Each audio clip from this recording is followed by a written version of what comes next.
noite oficial. Graça e paz. Deu um erro na nossa transmissão, mas a gente vai continuar, a gente vai gravar e depois vai deixar postado para o pessoal que não conseguiu acessar agora, né? Para eles verem depois. Pode continuar, viu, Su? Pode. Que aí a gente vai gravar só. A gente vai gravar todo o culto, né? E a gente vai postar no canal logo depois, né? Só não vai ser ao vivo, né?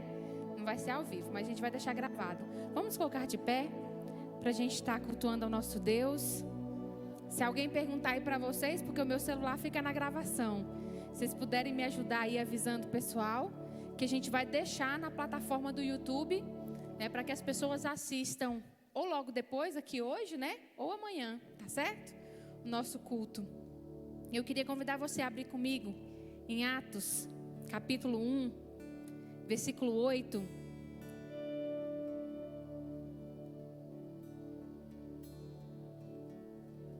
Atos, capítulo 1, versículo 8.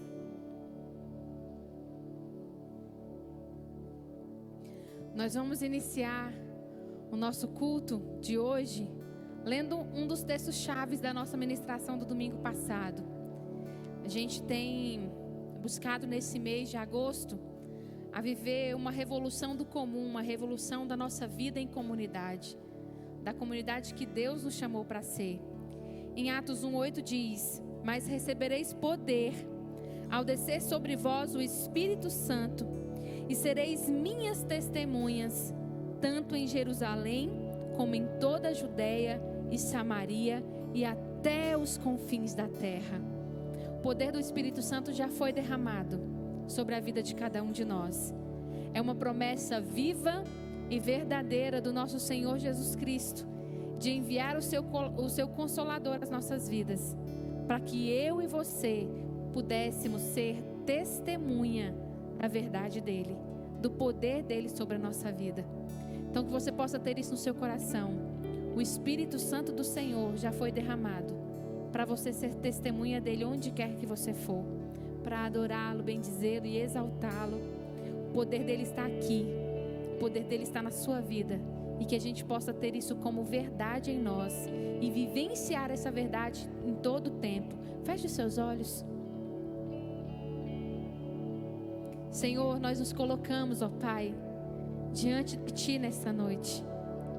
Nós sabemos que o Teu Espírito Santo já está conosco, ó Pai, já faz morada sobre as nossas vidas.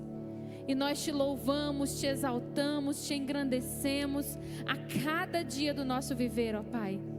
Pai, por esse poder que já foi derramado em nós, nós queremos essa noite levantar as nossas mãos, ó Pai, abrir os nossos lábios, ó Senhor, e entoar cânticos a Ti, Te adorar porque Tu és digno de ser adorado, Tu és o Senhor sobre as nossas vidas, e esse poder, esse privilégio já foi derramado sobre nós, ó Senhor. Pai, em nome de Jesus, que a gente possa viver esse novo do Senhor a cada dia sobre nós, esse novo do Teu poder, da Tua presença sobre nós, do Teu Espírito Santo habitar em nós e nos fazer testemunhas vivas do Teu amor e da Tua graça, Pai, hoje e sempre, em nome de Jesus. Amém. Vamos adorar ao Senhor juntos?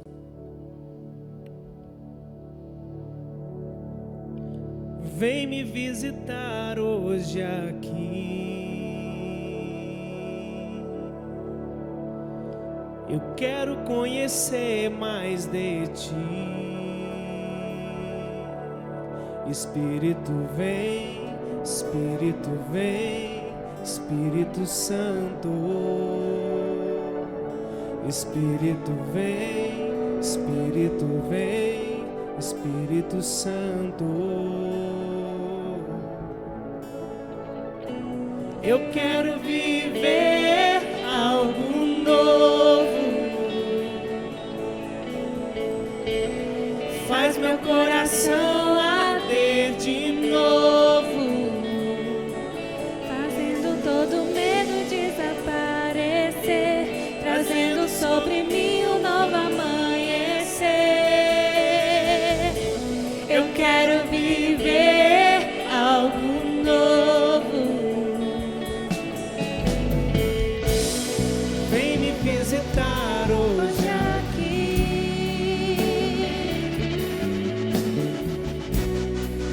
quero conhecer mais de ti. Cante. Espírito vem, Espírito Santo. Espírito vem, Espírito Santo. Espírito vem, Espírito vem, Espírito Santo.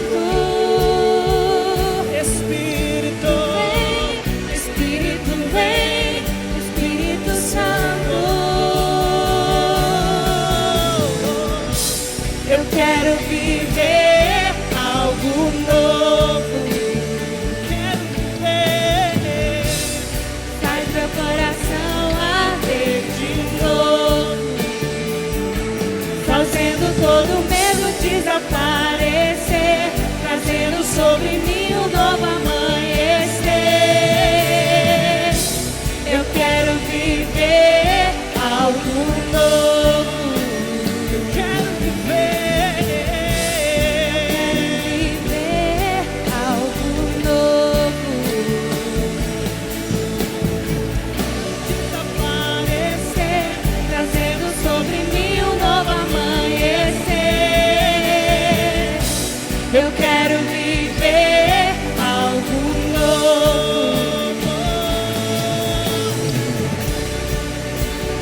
Oh, oh, oh,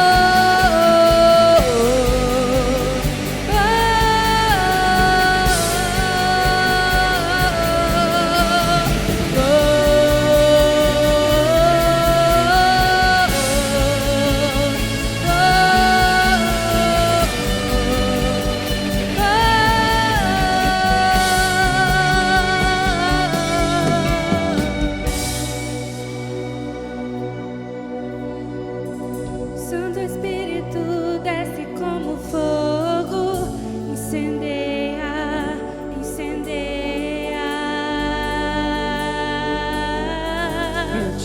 Santo Espírito desce como fogo, Santo Espírito desce como fogo, incendeia, incendeia.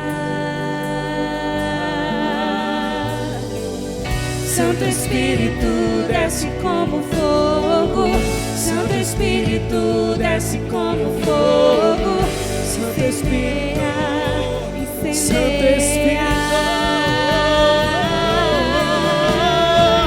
Santo Espírito desce como fogo, Santo Espírito desce como fogo, incendeia, incendeia. Santo Espírito desce como fogo, Santo Espírito desce como fogo, incendeia, incendeia. Santo Espírito. Santo Espírito desce como fogo, Santo Espírito desce como fogo, incendeia, incendeia. Eu quero viver algo novo.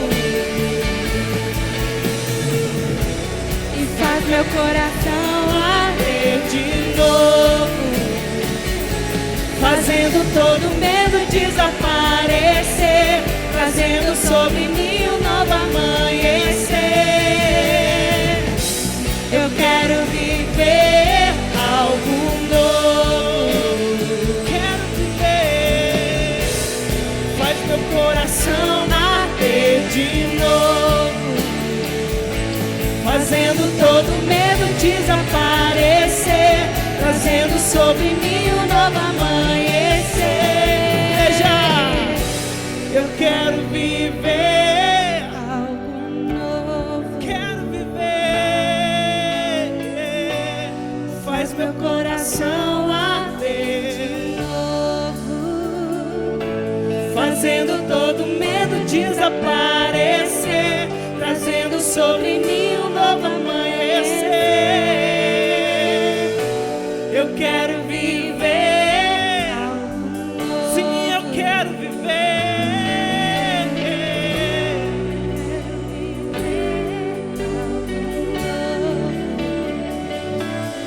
fazendo todo medo desaparecer, trazendo sobre mim um novo amanhecer.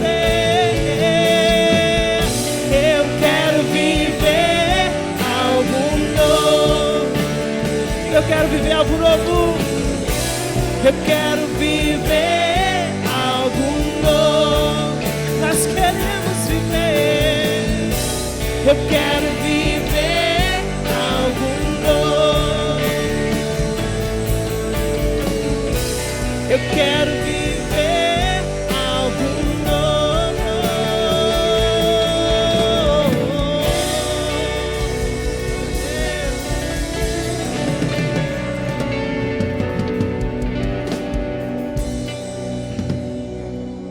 Amém.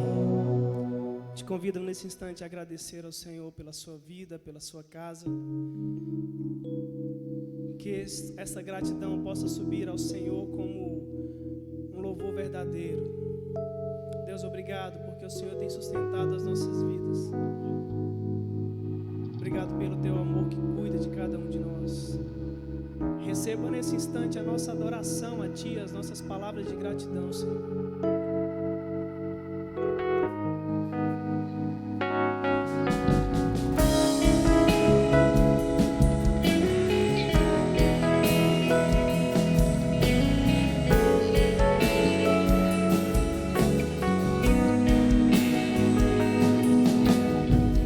Eu vejo o Rei da Glória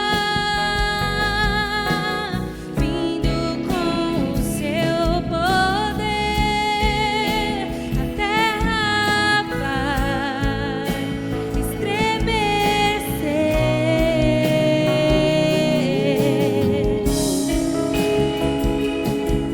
estremecer. Estremece-se o lugar. Eu vejo a sua graça, os pecados perdoar. A terra vai então cantar. Hosana, Hosana, Hosana nas alturas. Hosana, Hosana, Hosana nas alturas.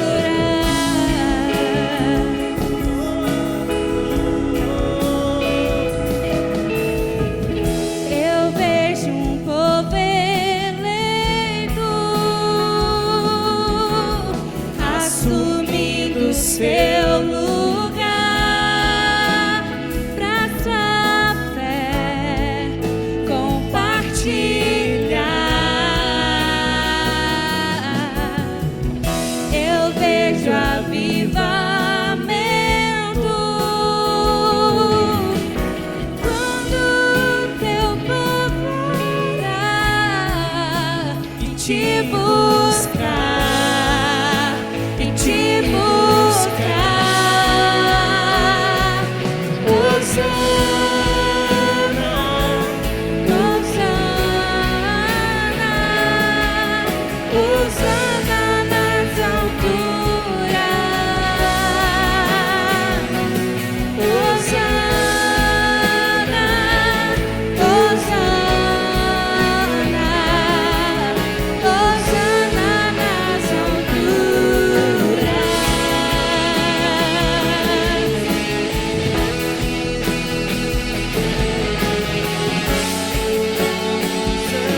Nas alturas.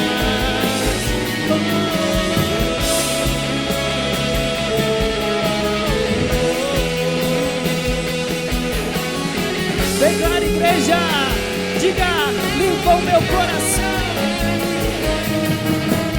Limpa o meu coração. Abre os meus olhos pra que eu possa ver O amor que tens por mim. te amo.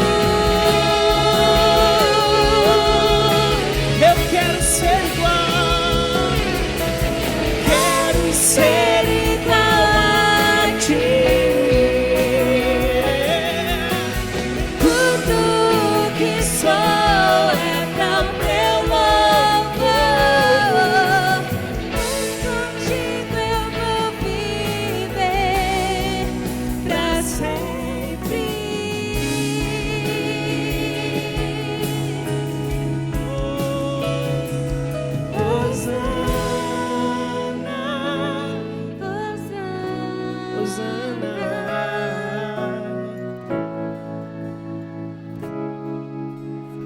Hosana nas alturas. Hosana, Hosana, Hosana nas alturas.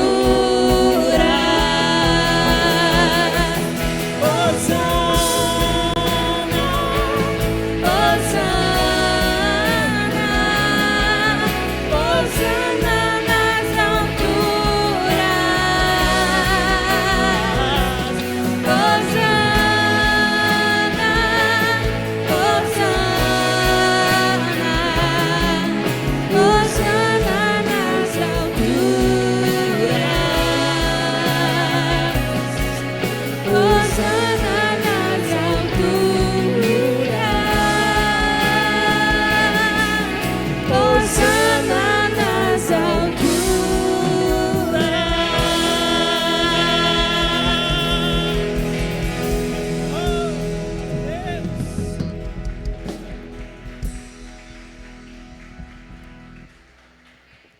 Amém. Deus, obrigado pela alegria de estar aqui neste lugar.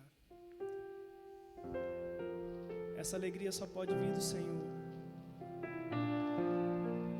Alegria de congregar, alegria de estar reunido com o teu povo. Vem do teu Espírito Santo, Deus. Ajude-nos, Senhor. Nós queremos te dar o nosso melhor nessa noite, mas nós queremos te dar o nosso melhor todos os dias, Pai. Ajude-nos em nome de Jesus.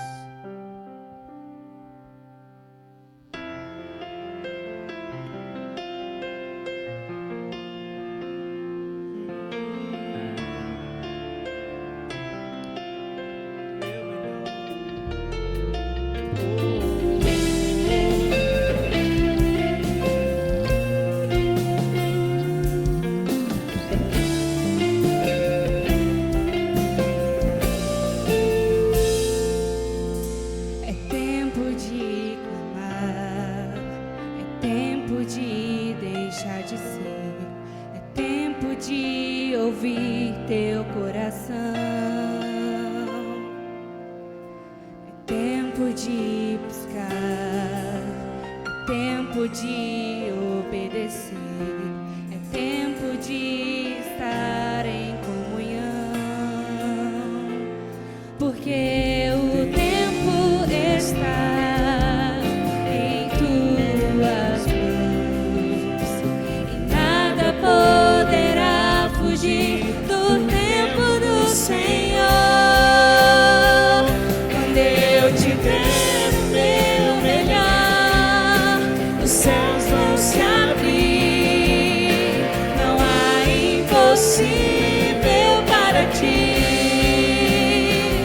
Eu posso estar aonde for, tu vais me ouvir, não há impossível.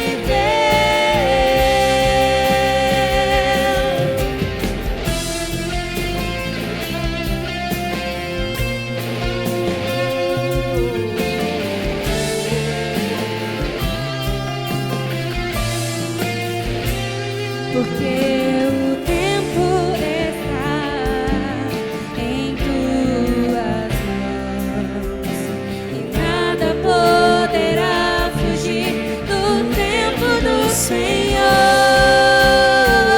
Quando eu te der o meu melhor, os céus vão se abrir, não há impossível para ti.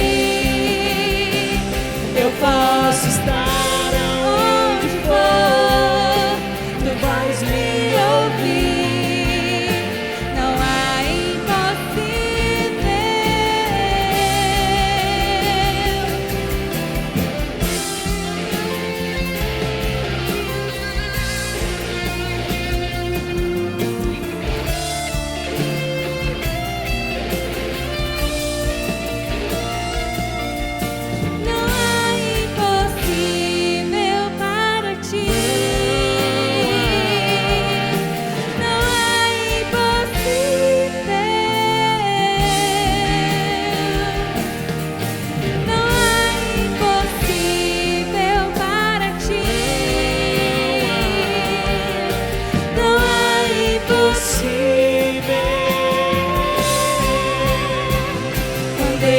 te der o meu melhor, os céus vão se abrir.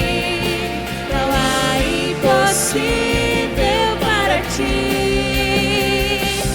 Eu posso estar aonde for, tu vais me ouvir. Não há impossível. Cante, igreja.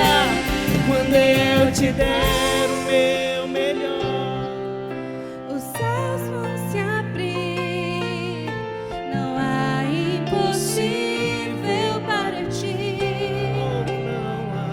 Eu posso estar aonde for, tu vais me ouvir. Vais me ouvir. Não há impossível Para ti.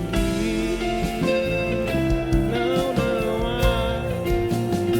Oh, não há impossível para ti. Você pode aplaudir o Senhor nessa noite, glorificar o nome dEle. Amém.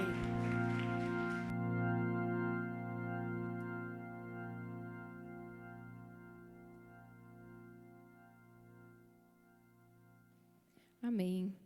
A gente não está pelo YouTube ao vivo, mas a gente está pelo Facebook, né, John?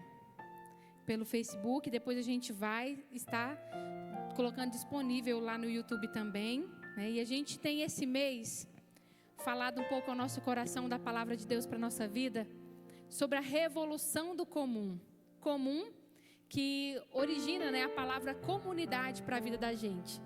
Então, a revolução de viver uma vida comunitária, de viver a vida de Deus que Ele chamou para a gente viver na igreja. E hoje nós vamos falar um pouquinho sobre a palavra permanecer. Quantas vezes nós já vemos pessoas entrarem e saírem de igrejas e não permanecer nelas?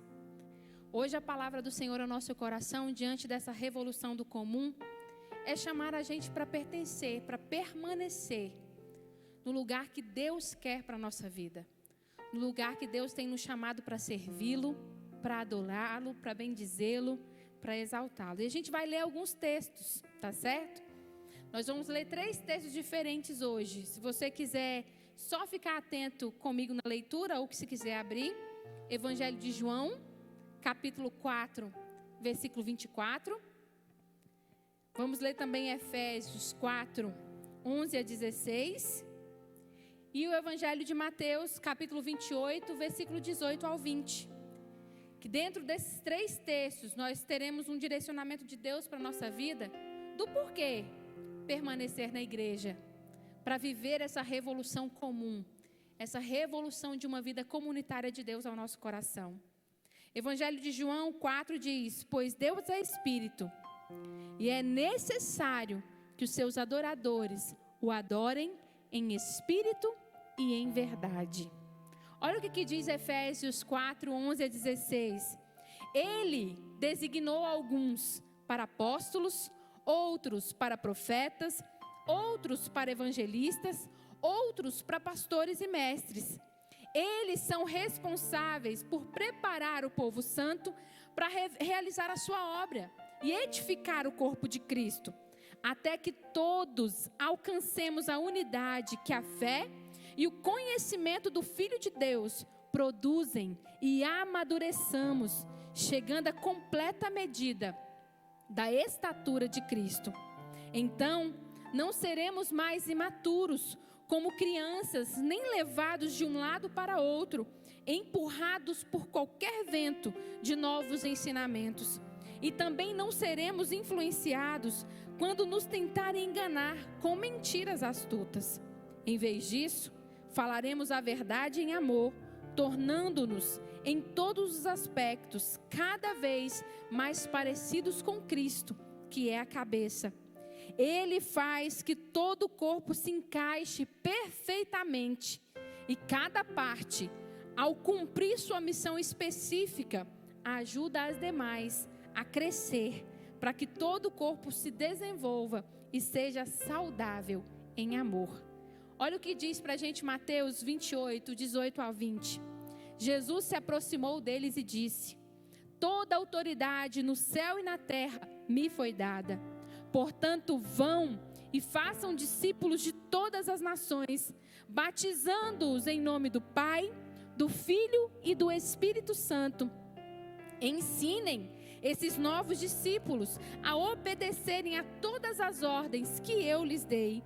E lembrem-se disto: estou sempre com vocês até o fim dos tempos.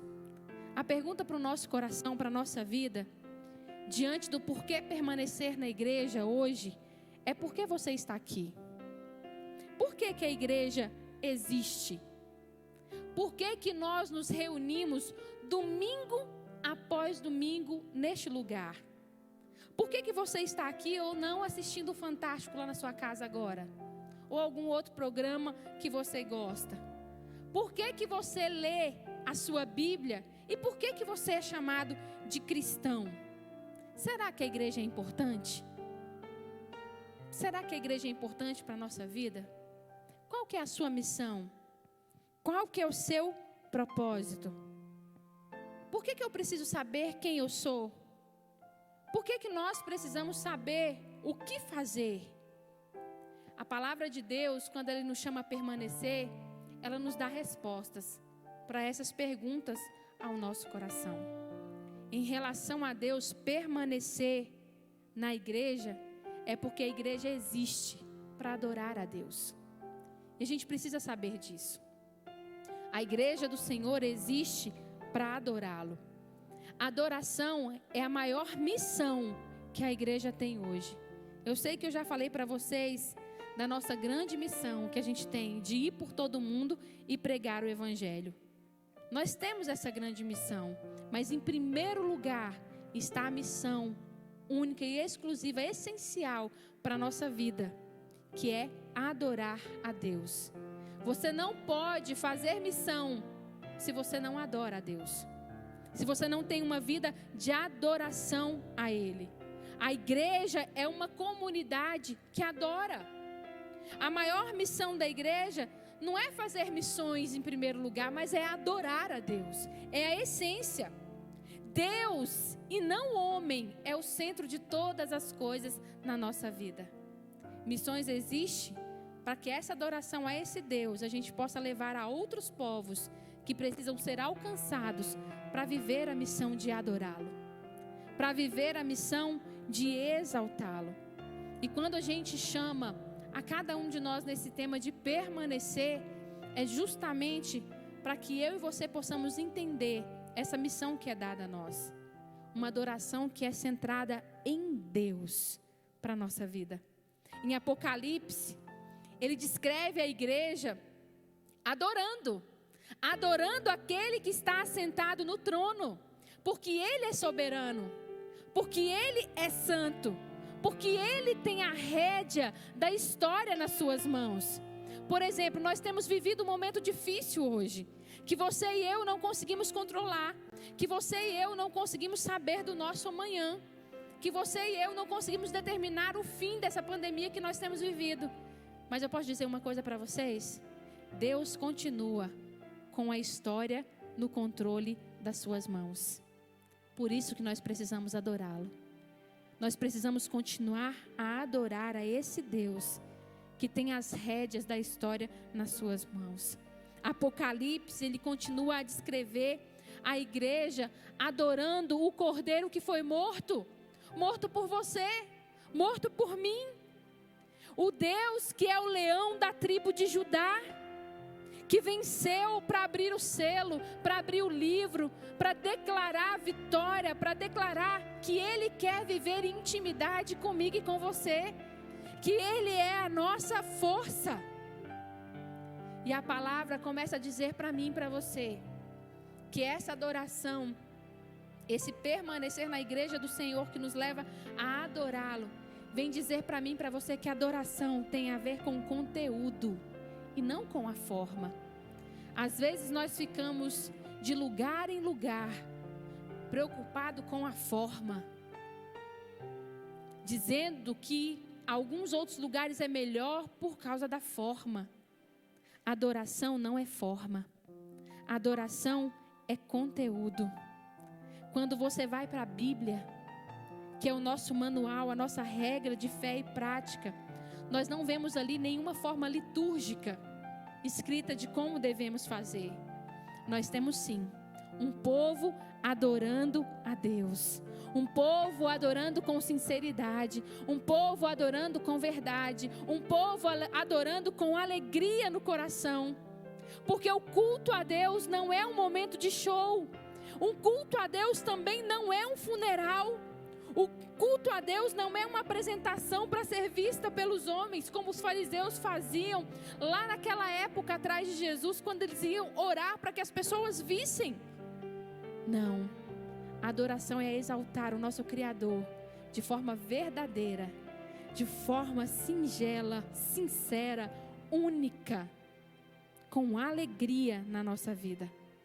Quando você olha para Jesus ensinando o que é adoração, para que a gente possa permanecer no lugar onde Ele nos chamou, onde Ele nos colocou para cumprir a sua missão, nós vemos Jesus falando com a mulher samaritana. E Ele começa a descrever para aquela mulher o que não é adoração. Por exemplo, adoração não é centrada em um lugar sagrado. Ele diz para aquela mulher, não é neste monte e nem naquele.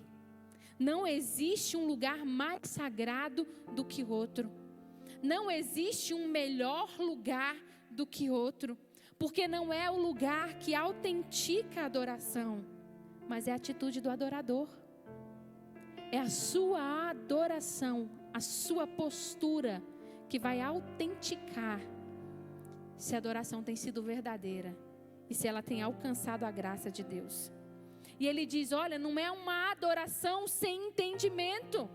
Ele diz, olha, os samaritanos têm adorado aquilo que não conhece. A gente precisa adorar o que conhece. Naquela época e muitas vezes hoje, nós fazemos uma liturgia, uma adoração desprovida de entendimento. Muitas vezes cumprimos um ritual vazio de compreensão, de entender o que realmente é adoração. Adoração não é descentralizada da pessoa de Jesus. Os samaritanos adoravam, mas não conheciam o Messias. E Jesus diz, na nossa adoração, a gente precisa conhecer a Jesus. Nós precisamos conhecer a Ele. Se Cristo não for o centro do nosso culto, da nossa adoração, da nossa vida, ela é vazia. Porque o culto não é para agradar homens. A música que tocamos não é para entreter as nossas vidas. A verdadeira música vem do céu e ela é endereçada novamente para o céu. Porque ela é para quem? Para Jesus Cristo, para o Senhor das nossas vidas. E Jesus disse para aquela mulher, olha, a adoração precisa ser bíblica. Se ela não for bíblica, de nada vale. Deus, Ele não se impressiona com pompas, com circunstâncias. Ele quer a verdade do íntimo da nossa vida. Ele quer a verdade do nosso coração. A adoração, ela precisa ser sincera. Como ele diz no primeiro texto que nós lemos aqui nessa noite, Ele busca adoradores que o adora em espírito e em verdade, ou seja, de todo o coração. Precisa ter fervor na nossa vida. Não é um culto frio, árido, seco, sem graça, sem vida. Não, é um culto onde o nosso coração se aquece, onde o nosso coração está em labaredas com a presença do poder do Espírito Santo sobre nós. Há alguns princípios bíblicos para o adorador. O adorador, gente, precisa entender que a sua vida precisa ser uma vida de adoração. Não dá para eu adorar somente quando chego no culto. Aí eu vou começar a fazer comparações. Aí eu vou dizer, hoje não foi tão bom. Não. A adoração é a nossa vida. Ele não está procurando adoração, mas sim adoradores, que o adore em espírito e em verdade. A prática da adoração precisa estar enraizada na vida do adorador. A prática da adoração jamais pode ser divorciada da pessoa do adorador, da verdade de Cristo que há em você, da palavra transformadora de Cristo no seu dia a dia, na sua vida, na sua caminhada pessoal.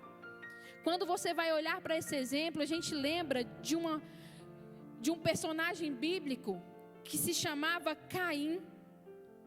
Caim teve a sua oferta rejeitada por Deus. Mas a gente não para perceber que muito antes de Deus ter rejeitado a oferta de Caim, Deus rejeitou a vida de Caim. Por isso a sua oferta foi rejeitada. Deus não estava olhando simplesmente para a qualidade daqueles alimentos. Deus estava olhando para a intenção do coração daquele homem. A intenção do que ele estava entregando ali. Se a nossa vida não estiver certa com Deus, o nosso culto, a nossa adoração vai ser uma ofensa. Lá em Isaías, no capítulo 1, versículo 14, diz: as vossas festas de lua nova e as vossas solenidades, a minha alma as aborrece. Já me são pesadas, estou cansado de as sofrer. Jesus disse para aquele povo, através do profeta, dizendo: olha, todo o sacrifício de vocês, essas festas de adoração que vocês fazem, que vocês dizem que é para mim, já está me aborrecendo, porque é vazio. Porque quando vocês saem daqui, a vida de vocês não tem transformação. A vida de vocês não tem demonstrado a minha vida, a vida das pessoas que estão à volta. E quantos de nós temos vivido isso hoje? E quantos de nós temos escolhido isso para a nossa vida? E por causa disso, muitas vezes não conseguimos permanecer. Um escritor chamado Baldes, ele diz assim: nós estamos preocupados, nós estamos procurando melhores métodos, enquanto Deus está procurando melhores homens. Deus não unge métodos, Deus unge homens. Outra coisa, não é grandes talentos que Deus usa. Deus usa homens e mulheres piedosos. Deus diz para mim e para você que Ele quer que a gente disponha a nossa vida como ferramenta nas mãos dEle. E que essas ferramentas sejam mantidas afiadas por mim e por você, permanecendo onde Ele tem nos colocado. Para que as nossas vestes estejam brancas. Para que sempre tenha óleo fresco sobre a nossa cabeça. O adorador, ele precisa entender que a adoração não é uma questão de performance diante de homens e mulheres.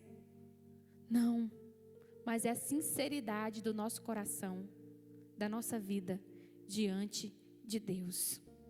Gente, o profeta Isaías levantou a sua voz em nome de Deus e disse: esse povo me honra com seus lábios, mas o seu coração está longe de mim.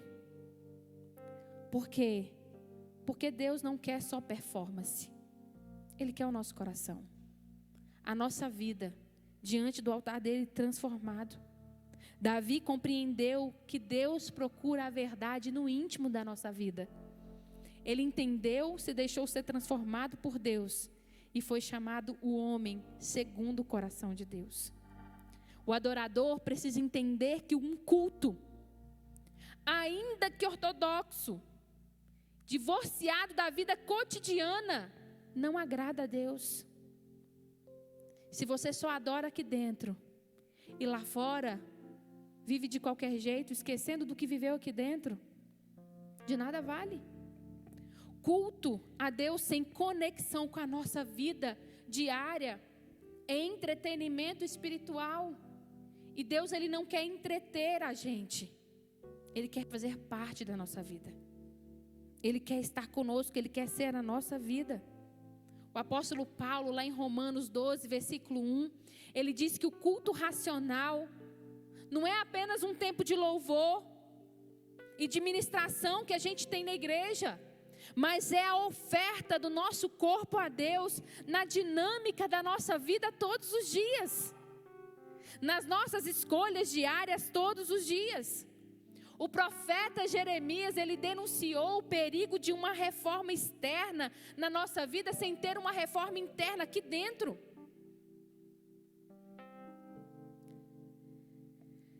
O adorador precisa entender que se Deus não for honrado na nossa adoração, é tempo perdido. É tempo perdido. A quem você e eu estamos honrando quando a gente está cultuando? A nós mesmos ou a Deus? Quando a gente toca, quando a gente canta, a gente faz isso porque gosta? Porque é aquilo que a gente gosta, e quando não é o que a gente gosta, a gente faz bico e fala que não vai fazer mais? Ou a gente está aqui glorificando aquele que é digno, aquele que merece toda a nossa adoração? Eu e você precisamos permanecer na igreja do Senhor, porque nós fomos chamados para ser adoradores, e não para estabelecer a nossa vontade, os nossos caprichos, os nossos desejos, mas sim a vontade e o desejo daquele que é infinitamente melhor e tem o melhor para a nossa vida a cada dia. Você e eu precisamos permanecer na igreja do Senhor, porque ela existe para treinar a vida do cristão, para nos manter em fidelidade com esse grande Deus. É isso que Efésios 4 vem dizer ao nosso coração, nos versículos que nós lemos. Quando a gente olha para a história do povo de Deus, para a história de grandes homens e mulheres que lutaram para a gente vivenciar o que a gente vivencia hoje, nós vemos Lutero. Lutero, ele proclamou o sacerdócio de todos os crentes. Ele disse para mim e para você que o sacerdócio, que a palavra do Senhor diz, não é para ser exercido por alguns, mas é por toda a igreja. O sacerdócio do Senhor para a nossa vida é para todos. Nós precisamos de uma nova reforma para devolver isso. Sabe por quê? Porque eu e você colocamos isso como função de alguns. Colocamos isso como função daqueles que foram formados em teologia, ou daquele que estudou para missões. Não. O sacerdócio é universal. O sacerdócio é para todos nós. Todo cristão é o melhor e maior potencial que a igreja de Jesus tem hoje, para adorá-lo e nessa adoração cumprir a missão de ir por todo o mundo e pregar o evangelho da graça de Deus para as nossas vidas, para a vida daqueles que carecem. Um exemplo, quando a gente olha para crescimento espantoso que os nossos olhos, brilha, por exemplo, a igreja da Coreia. Sabe por que se deve o crescimento daquele povo, o crescimento daquelas igrejas? Porque a igreja toda se levantou como testemunho, se levantou para viver a missão de Deus. Não deixou isso só para a liderança da igreja. Não, porque todos nós somos corpo de Cristo. Todos nós fazemos parte disso. A igreja de Deus não é apenas uma multidão, não.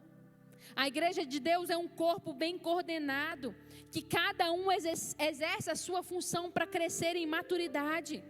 A igreja existe para nutrir e treinar a vida de cada cristão para cumprir o seu papel, para cumprir a sua missão. Por isso, gente, ficar fora da comunhão da igreja é como entregar a nossa vida para Satanás. Porque a comunhão da igreja nos protege para crescermos, para vivermos a graça de Deus. Deus, deu pastores à igreja como mestres, para ensinar, para ajudar, para caminhar junto. Ele nos deu a Bíblia como conteúdo desse ensino para nos fortalecer como um modelo excelente para a vida de cada um de nós. Só que a gente tem vivido algumas distorções de como ser igreja. E por isso a gente não permanece. Sabe quais são as distorções? Nós vivemos a igreja como se fosse a igreja creche.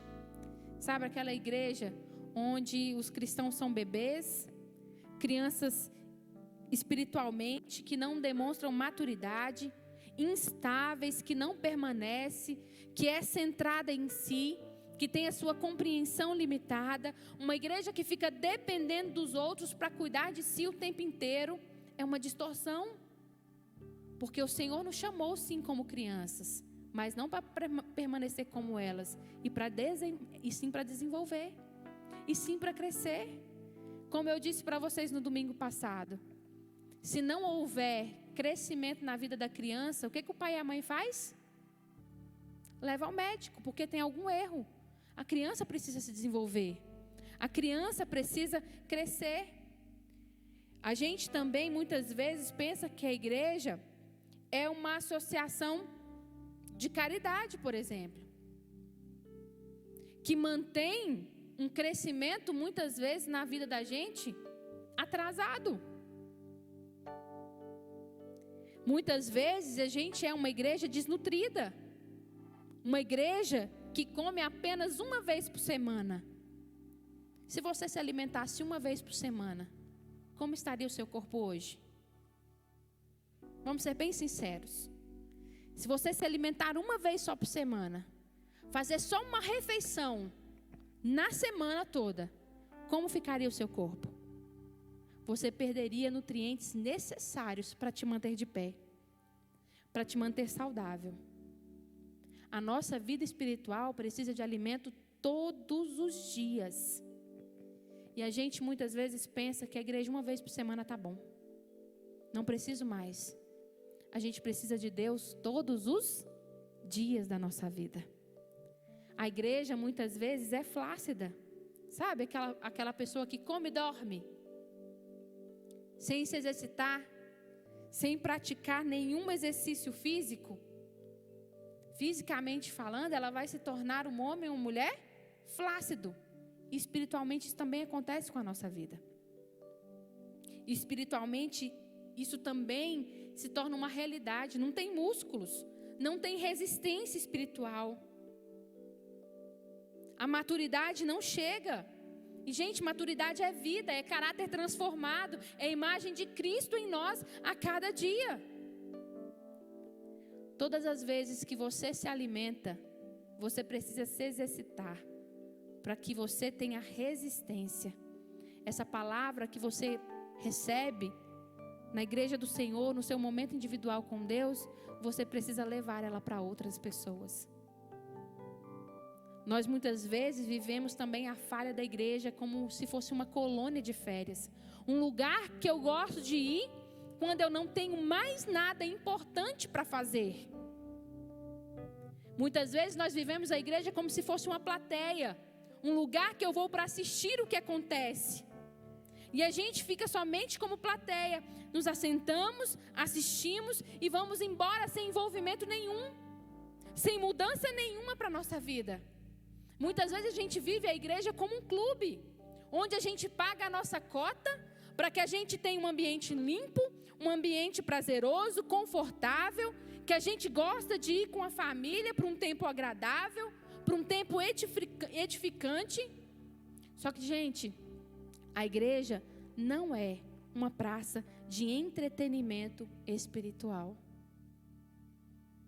A igreja não é um prédio onde nós nos reunimos, porque depois que o véu do templo se rasgou de alto ao baixo, sabe quem é o templo de Deus?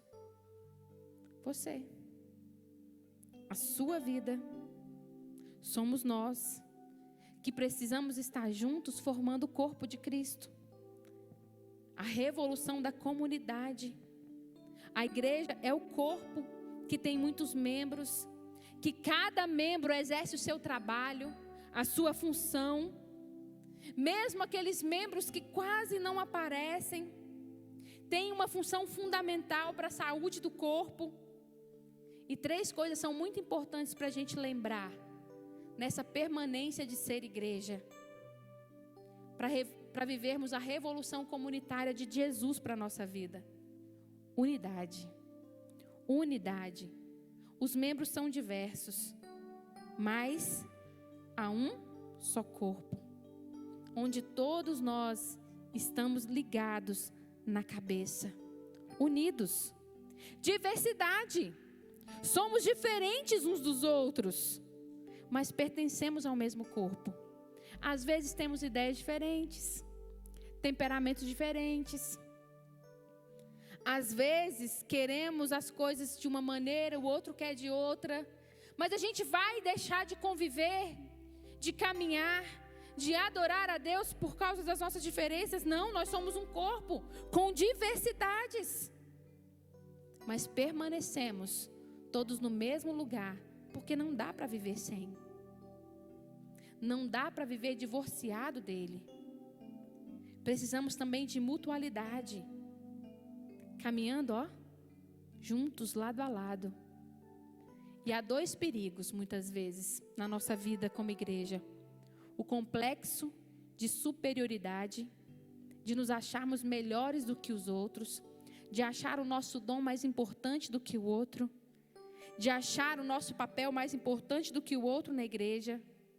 Ou se não, o complexo de inferioridade, achar que eu não sirvo, que já está tudo bom do jeito que está, não precisam de mim. Não, é mutualidade, é nós caminhando lado a lado, juntos, um ajudando o outro a crescer.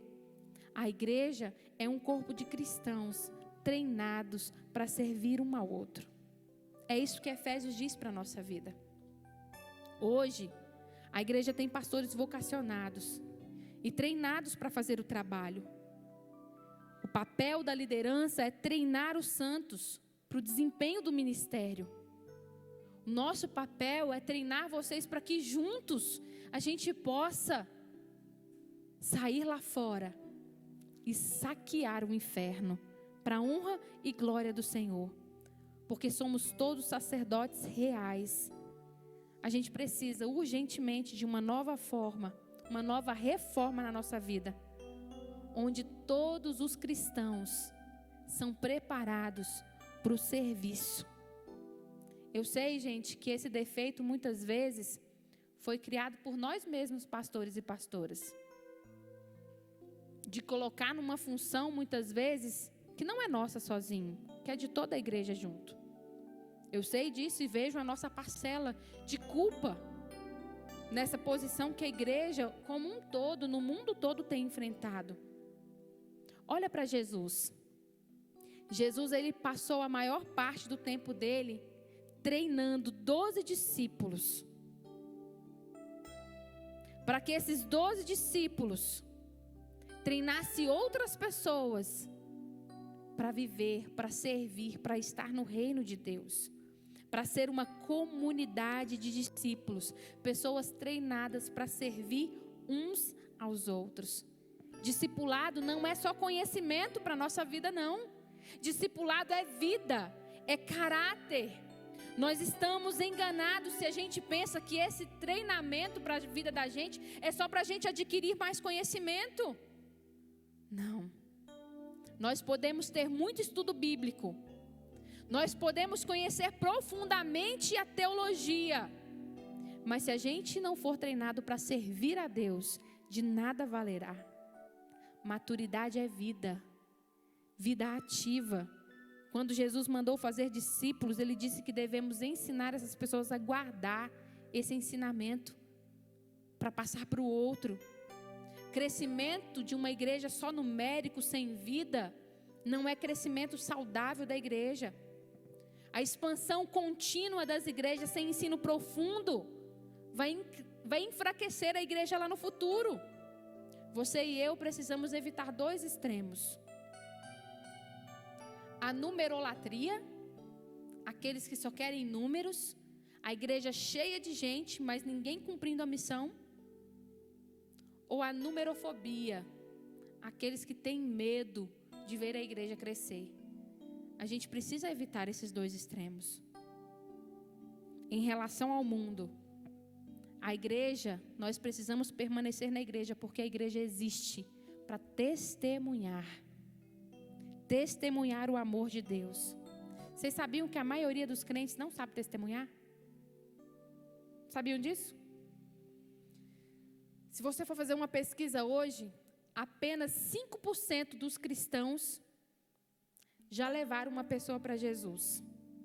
Se a gente olha para a nossa missão, se a gente olha para o primeiro versículo que lemos aqui no início do culto, quando os cristãos foram revestidos com o Espírito Santo, eles receberam poder para quê?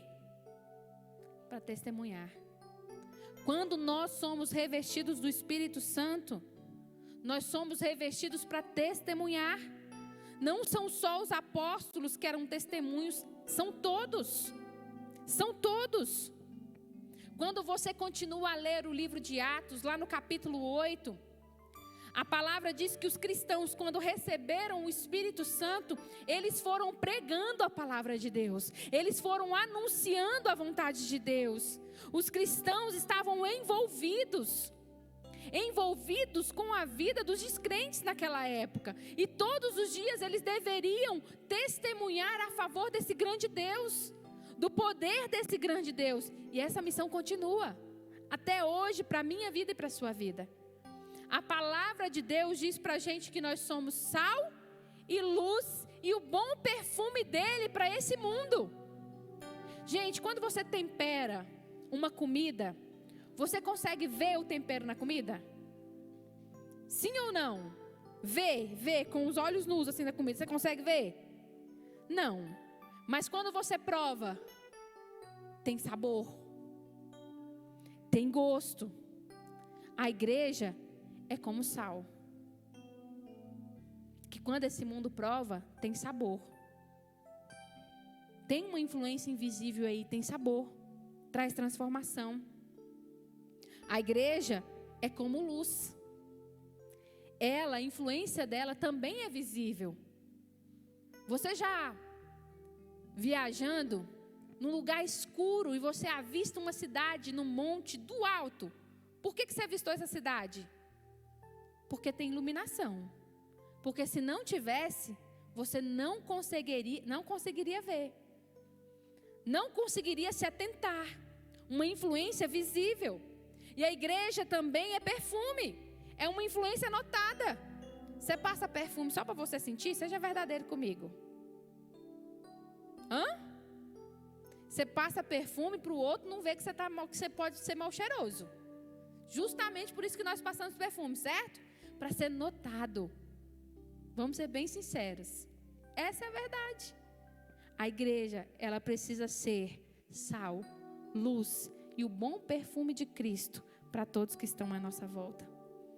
E a evangelização é o resultado dessa igreja toda cumprindo o papel da revolução do comum, da revolução de viver comunidade. O trabalho de testemunhar não fica limitado só a poucos, não. A igreja toda é herdeira, no sentido de dar continuidade à missão dos apóstolos. A missão que Jesus colocou, pregar o evangelho até os confins da terra. Quando você olha para a palavra de Deus, a vida de dois homens nos chama a atenção. Estevão e Filipe eram diáconos. Esses homens, se fosse só pelo papel do que eles deveriam fazer na igreja, eles só deveriam ajudar os órfãos, as viúvas, os doentes. Mas eles entendiam que a missão deles não era só aquilo. Eles se tornaram pregadores, ungidos da palavra, e viajaram para muitos lugares com Paulo para cumprir a missão de Deus. O povo todo, quando foi disperso, que Atos dos Apóstolos conta para a gente, que durante a perseguição a igreja foi dispersa para todo canto. O que eles iam fazendo? Para onde eles iam? Pregando a palavra de Deus. Isaías, no capítulo 44, versículo 5, diz que o compromisso de todo aquele que foi revestido com o poder do Espírito Santo de Deus é falar e viver a palavra de Deus. O exemplo de Jesus sobre a nossa vida. A graça do Senhor para cada um de nós. Um historiador da igreja, Philip Schaff, ele afirmou: não havia sociedades missionárias naquela época, nem instituições missionárias, nenhum esforço organizado nos 3 primeiros séculos da igreja. Em menos de 300 anos, a população toda do Império Romano, que representava o mundo civilizado, foi nominalmente cristianizada. Cada congregação foi uma sociedade missionária e cada cristão um missionário inflamado pelo amor de Cristo para converter seu amigo. Cada cristão contou ao seu próximo, o trabalhador ao seu companheiro de trabalho, o escravo ao seu amigo escravo, o servo ao seu mestre e mestra. A história da sua conversão, como um marinheiro, conta a história do resgate de um naufrágio. Todos entenderam a missão. E nós, como igreja, precisamos entender essa missão. A tarefa, gente, de permanecer sendo homens e mulheres que servem a Deus, que adoram a Ele, que cumprem a missão de ir por todo mundo e pregar o Evangelho, é imperativa. É uma ordem para todos nós. E deixa eu dizer para você, não dá para você transferir para o outro não, viu? Você é igreja. É uma missão intransferível. Também não dá para deixar para amanhã não. Não, vou deixar para amanhã. Porque é melhor, amanhã eu vou ter mais tempo, né? Amanhã eu vou estar melhor. Não. É impostergável, inadiável. Fazer discípulos é a essência da grande comissão. Gente, e o discipulado é dinâmico. É indo onde você está, onde você trabalha, onde você estuda, onde você se relaciona com a sociedade. O discipulado, ele é prático. Você vai ensinando a guardar no dia a dia, com a vivência do dia a dia. O discipulado é integrador. Você não exclui, você inclui, você chama para perto, você batiza, você faz a pessoa fazer parte do corpo. E detalhe, o seu lar, a sua casa é o centro do testemunho do Evangelho. O centro do testemunho da vida de Jesus. Deixa eu perguntar com sinceridade para vocês. As pessoas que vivem na sua casa, se vocês tivessem um momento bem sincero com eles em volta da mesa, e vocês perguntassem, será que vocês teriam coragem de perguntar se realmente essas pessoas veem Jesus em você? Se realmente essa pessoa é testemunho de Jesus para a sua vida? Será que a gente teria coragem de fazer essa pergunta? Pais, vocês teriam coragem de fazer essa pergunta para os seus filhos? Sem ficar com raiva dos filhos, vocês disserem não? Sem ficar com raiva, porque às vezes pai e mãe ficam com raiva de bico com o filho quando o filho fala. Mas de realmente ver se a gente está sendo testemunho vivo do Evangelho de Jesus, para que isso cause mudança na nossa vida, para que a gente comece a permanecer como igreja do Senhor, verdadeira com o Senhor. Será que nós temos coragem de fazer isso? Gente, a igreja primitiva não tinha templos. Não tinha. Ela crescia com as reuniões nos lares, com a vivência da casa, com os relacionamentos. O lar do crente era a congregação, onde o evangelho era vivido e testemunhado com poder. Paulo, ele testificava a palavra de casa em casa. Todas as igrejas que crescem saudavelmente têm voltado a sua atenção para o ministério do cristão, em conjunto, para o testemunho vivo, para a nutrição de cada um. A igreja precisa entender que esse não é o papel de alguns, mas que é o papel de todos nós. Quando você olha para uma igreja, a igreja presbiteriana em Sarang, na Coreia, que iniciou os trabalhos em 1978, com apenas uma pessoa, chamada John Walks. Essa pessoa entendeu a missão de Jesus sobre a vida dele. Sabe o que aconteceu? Hoje, essa igreja conta com mais de 30 mil membros. Não só de nome, não só de numerologia, mas de homens e mulheres que entendem a sua missão de adorador e de ir por todo o mundo e pregar o evangelho do Senhor. Para que a sua igreja existe? Eu quero concluir perguntando isso ao seu coração. Para que a sua igreja existe? Para que você existe? Adoração, treinamento e testemunho não podem viver separado da nossa vida cristã. E eu quero convidar você a tomar essa postura em nome de Jesus. Essa postura de deixar Deus revolucionar a sua vida, a sua maneira de viver comunidade de Jesus, a sua maneira de viver a graça do Senhor. Se coloque de pé.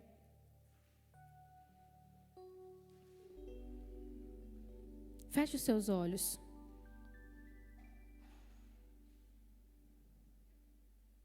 Eu quero convidar você a orar ao Senhor agora. A clamar a Ele por você. A clamar para que Ele te ajude a permanecer. A permanecer na igreja dEle. A permanecer sendo adorador. A permanecer sabendo que a missão não é de poucos, mas sua também. A permanecer sabendo que a gente precisa desse lugar para ser nutrido, fortalecido, para que a gente possa enfrentar os embates lá de fora, para que a gente possa resgatar vidas. Um bom soldado que consegue planejar durante a guerra como ele vai agir, ele foi treinado, foi preparado. Você e eu precisamos entender isso para a nossa vida. Precisamos entender que somos soldados de Cristo. Estamos aqui para sermos preparados, para sermos fortalecidos. Primeiro, sendo adoradores.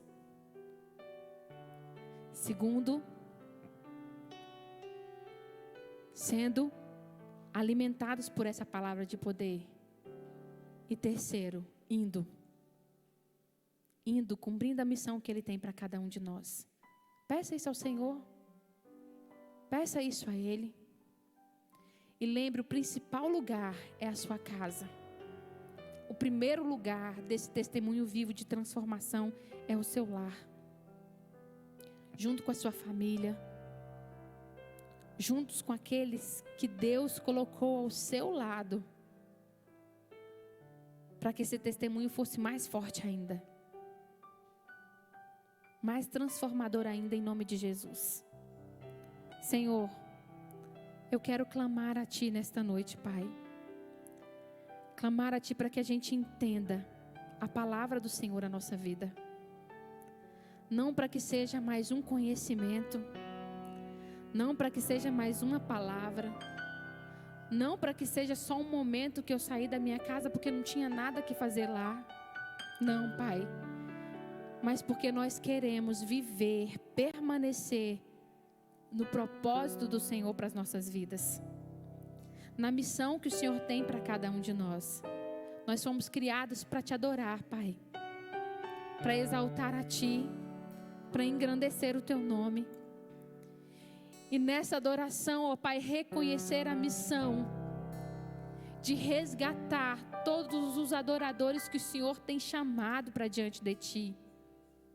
Pai, nos ajude a cumprir, sem ficar dando desculpas, ó Pai, sem ficar colocando empecilhos, ó Senhor, barreiras, sem ficar dizendo, ó Pai, que a gente ainda não é preparado ou que a gente ainda não tem tempo, mas nos dispor,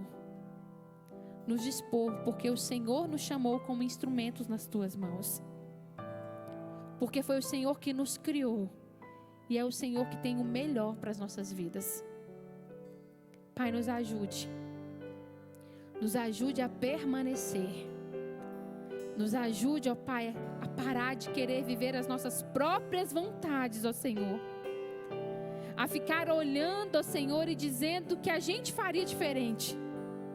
Mas que a gente possa olhar a missão do Senhor nas diferenças que nós temos e nos unir para o crescimento do Teu reino, da Tua vontade sendo estabelecida sobre as nossas vidas, sobre a vida desta nação. Nós te pedimos, ó Pai, e te clamamos em nome de Jesus. Queremos também, ó Pai, encerrar esse momento aqui, pedindo ao Senhor que abençoe a vida de cada um dos nossos dizimistas e ofertantes, que tem sustentado essa casa, Pai, para que continue a treinar homens e mulheres, para que continue a ministrar a adoração do Senhor a homens e mulheres, para que a gente possa cumprir a missão integral do Senhor sobre a nossa vida. Pai, que o Senhor cuide, que o Senhor, ó Pai, mande a provisão do Senhor para a vida dos Teus filhos, hoje e sempre, em nome de Jesus. Clamamos a Ti também, ó Pai, por aqueles que têm sofrido, ó meu Pai, com essa doença, Senhor, que já dizimou tantas pessoas, ó Deus. Pai, nós chegamos a um número de 100 mil no nosso país e nós clamamos pela misericórdia do Senhor, pelo consolo do Senhor sobre a vida de famílias que perderam, Pai, os seus entes queridos. Que a Tua palavra de esperança, de cuidado, do controle, porque o Senhor está com tudo ainda no controle das Suas mãos, esteja sobre a vida de cada homem e mulher, ó Pai. Pai, de irmãos nossos que nós temos sabido que têm vivido, Pai, esse momento dessa doença, que o Senhor traga cura, que o Senhor estabeleça a saúde do Senhor sobre a vida deles, em nome de Jesus. Clamamos também, ó Pai, pela vida daqueles que continuam a lutar contra o câncer, que nós temos colocado aqui diante do Senhor, a vida da Ana, Pai, a vida da Helena, a vida, Senhor, da Patrícia, a vida do Tauã, a vida, ó meu Pai, do João Pedro, nós colocamos diante do Senhor. E como eu sempre digo, ó meu Pai, que a esperança do Senhor jamais se aparte do coração de cada um desse Teu povo, ó Deus. Que eles possam sempre estar com os olhos voltados para o Senhor, sabendo que o Senhor tem cuidado deles em todo esse momento, em toda essa luta, em nome de Jesus, Pai. Tu és Deus soberano. E nós colocamos também a vida de todos aqueles que carecem da Tua cura e do Teu poder diante de Ti. E abençoe a vida de cada um dos meus irmãos que estão aqui presentes comigo, que estão online assistindo conosco. Que a semana deles possam ser vivenciando o propósito do Senhor, a missão do Senhor sobre a vida de cada um, hoje e sempre, em nome de Jesus Cristo, em nome de Jesus. Amém. Que a gente tenha uma semana abençoada. Amém? Protegida pelo nosso grande Deus. Deixa eu dizer uma coisa para vocês. Nós temos todo ano o seminário de finanças que o pastor Arão dá para a gente, que ele vem na igreja, ministra ao nosso coração, certo? Como a gente viver as nossas finanças de acordo com os princípios bíblicos para a nossa vida. Esse ano era para ele já ter vindo, mas não veio por causa da pandemia. Mas ele nos abençoou, que vai ministrar o curso online para a gente, somente para a nossa igreja, somente a gente que vai estar lá no grupo, participando, interagindo. Então eu quero convidar todos vocês a participarem com a gente, que é no dia 14 e no dia 15. Ele vai falar de finanças na pandemia e pós-pandemia, certo? Então eu convido vocês, me passem o nome para mim, para a secretaria da igreja, para a gente poder mandar o link para vocês no dia, porque só quem terá esse link que vai acessar, tá certo? Porque é exclusivo aqui para nossa IPI, tá bom? Então eu quero convidar todos vocês a participarem com a gente, é um momento de crescimento. E eu quero também agradecer a Deus pela vida de cada um de vocês, pais. Hoje a gente celebra o Dia dos Pais.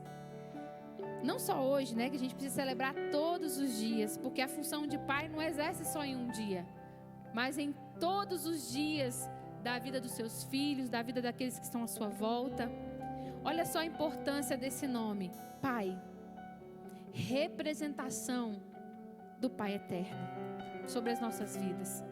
Eu sei que muitas vezes alguns filhos não teve essa representação de maneira correta, mas a palavra do Senhor diz que a gente precisa honrar. E eu quero agradecer a vocês, pais. Alguns que eu já sei, que eu vivencio e que eu sei que tem sido a imagem e semelhança de Deus para a vida dos seus lares. Vocês, pais aqui da nossa igreja, vocês dão orgulho para a gente do amor, do cuidado, da presença de Jesus sendo ministrada à vida dos seus filhos através de vocês. E que vocês continuem a crescer, a serem sustentados, a serem abençoados e protegidos pelo nosso grande Deus hoje e sempre, em nome de Jesus. Amém? Vocês pais que estão aqui com a gente, vocês pais que estão em casa, os pais que vieram no primeiro culto que eu esqueci de orar, né? Então, vocês estão abençoados em nome de Jesus. E a gente celebra a Deus por essa função tão bonita que Ele deu à vida de vocês, de participar da criação dEle, em nome de Jesus. Quero orar por vocês, vamos orar? E a gente encerra com a bênção, com o louvor, né? E vocês participem do louvor até o final com a gente e venham um a um, entregando seus dízimos e oferta, e a gente está liberado para nossa casa, tá certo? Senhor, nós te agradecemos pela vida de cada um dos nossos pais, ó Pai. Eu quero nessa noite estender as mãos aqui em Teu nome, ó Deus, e abençoá-los. Que a cada dia o Senhor possa, Senhor, fazer com que eles cresçam no sacerdócio do lar, no cuidado do lar, ó meu Pai, que o Senhor deu à vida deles, para que eles possam ser a representação da Tua presença, do Teu poder sobre a vida dos seus filhos, sobre a vida da família. Pai, nós somos gratos a Ti, porque eles são exemplo. Nós somos gratos a Ti pelo cuidado que eles têm, ó Pai, sobre as nossas vidas como filhos. Nós somos gratos e pedimos que sempre a Tua presença nunca se aparte da vida deles. Que o Senhor os abençoe e os proteja a cada dia e a cada momento, hoje e sempre, em nome de Jesus. Que o amor do nosso grande Deus seja derramado sobre a vida de vocês. Que a presença poderosa do Espírito Santo ajude vocês a permanecerem na vida de adorador, na missão de ir por todo mundo e de sempre crescer no conhecimento do nosso grande Deus. Que a salvação de Cristo seja nos seus lábios, anunciando a vida que vem dele, hoje e sempre, para a honra e glória do Senhor. Amém. Deus abençoe a sua vida e a sua casa, em nome de Jesus. Ensina-me a sentir Teu coração. Jesus, quero ouvir Teu respirar, tirar Teu fôlego com minha fé e Te adorar.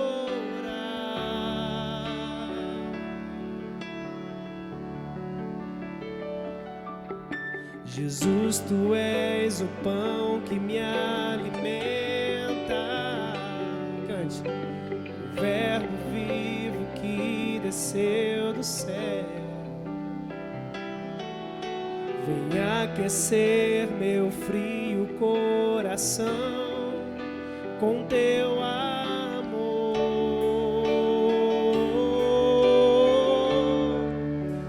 Abraça-me, abraça-me, cura-me, cura-me, unge-me, unge-me e toca-me, toca-me. Ensina-me a sentir Teu coração. Jesus, quero ouvir Teu respirar, teu fôlego com minha fé e te adorar.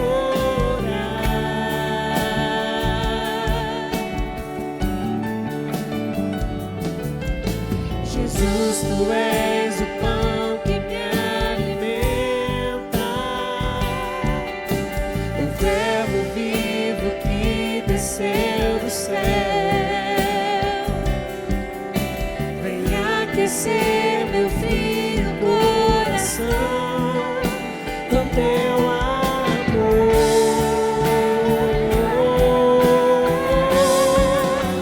Abraça-me, abraça-me, cura-me, cura-me,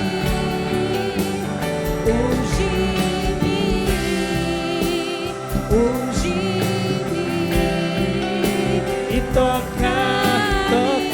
Senhor.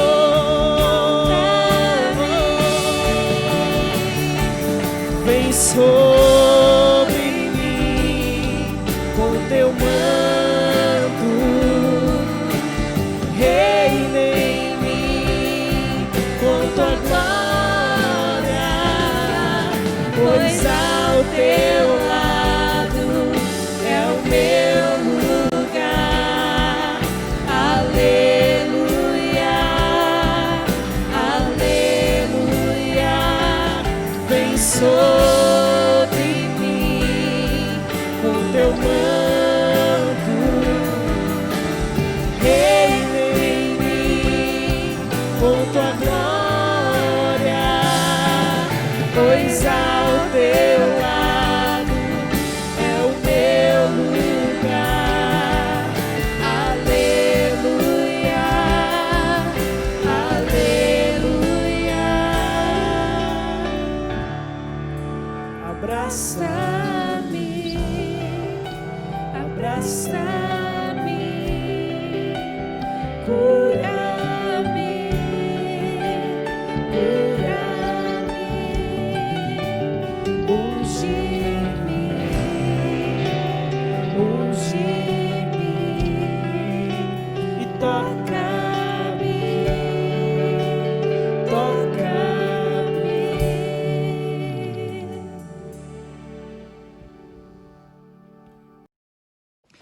Olá, primeira igreja presbiteriana de Lusiânia, que Deus abençoe vocês. Já estive com vocês presencialmente e agora estarei com vocês no nosso congresso de finanças, pandemia e pós-pandemia, dias 14 e 15, sexta e sábado que vem agora.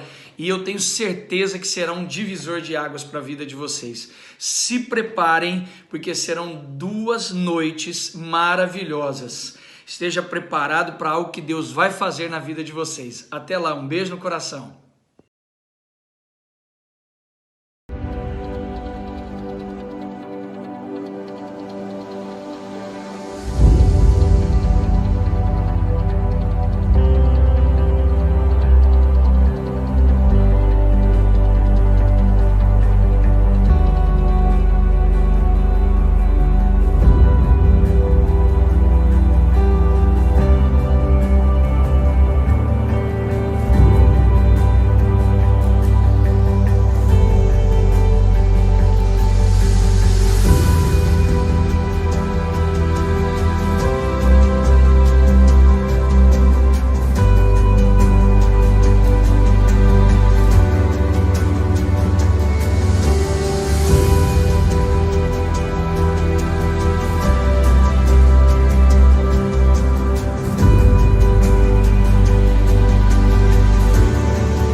É um ato de gratidão.